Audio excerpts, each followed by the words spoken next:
Il veut quoi, l'ex d'Aya Nakamura a balancé son body count en story Instagram. Au-delà du fait que les paparazzis ont dû se faire tirer les oreilles parce qu'aucun n'a réussi à choper une photo d'Aya et Maluma, le fait d'afficher la vie sexuelle d'une femme sur internet pour tenter de la rabaisser n'a rien d'anodin. C'est ce qu'on appelle du slut shaming. Ce néologisme composé des mots honte et aurait été utilisé pour la première fois en ligne en 2006, mais a été popularisé à travers le monde en 2011 lors des Slut Walk. Pour ceux qui n'ont pas la ref, la marche des sont nées à Toronto après qu'un policier ait osé dire lors d'une conférence sur un campus universitaire que si les femmes veulent éviter d'être violées, elles ne devraient pas s'habiller comme des Et le slut shaming, c'est exactement ça. Réduire une femme à sa sexualité, réelle ou supposée, pour la discréditer. C'est utiliser l'intimité d'une femme pour la stigmatiser. C'est réduire son corps ou sa tenue à du sexe pour la rabaisser et parfois même pour faire porter aux victimes la responsabilité des violences qu'elles subissent. Mais pourquoi les hommes se sentent-ils aussi à l'aise pour slut shamer les femmes, y compris la mère de leurs propres enfants? Pourquoi l'insulte suprême en 2025 encore, c'est d'affirmer qu'une femme a une vie sexuelle active? Alors que honnêtement, sur l'échelle des trucs pas jojo qu'on peut faire dans une vie, coucher ne fait même pas partie du top 3. Cette stigmatisation n'a rien de nouveau. Même Marie Curie, à la veille de son deuxième prix Nobel, s'est faite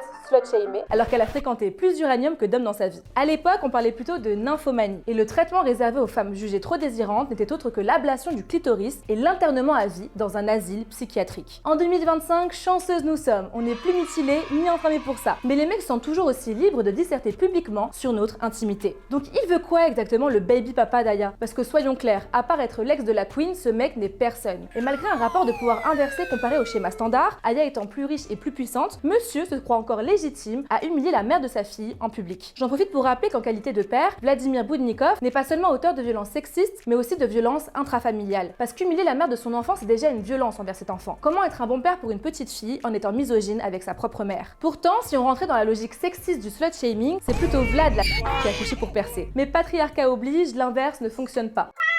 Don Juan, un poids, deux mesures qui n'a que trop duré. À force de crier au loup, le mot a perdu de son venin. Aya le prouve en musique encore et encore. Reine des baddies en France, elle n'a jamais eu peur d'assumer sa sexualité. Et malgré toutes les injonctions adressées aux femmes et encore plus aux femmes noires, le vieux chantage misogyne de conforme-toi ou tu perds de la valeur ne marche plus. Sérieusement, qui croit encore à l'échelle de valeur d'hommes aussi médiocres? 8 mecs en 3 ans. Tout ce boucan pour 8 malheureux mecs sur 36 mois. Franchement, flemme. Ce double standard n'est qu'un outil parmi tant d'autres pour contrôler les femmes. La société patriarcale a inventé 1001 règles morales pour nous enfermer, sous prétexte qu'autrement on ne serait pas mariable. Mais voilà le hic les gars, on s'en fout. On n'en a plus rien à foutre que vous posiez le genou à terre ou non, parce que quoi qu'il arrive, on aurait dit non. Oh, dja, dja.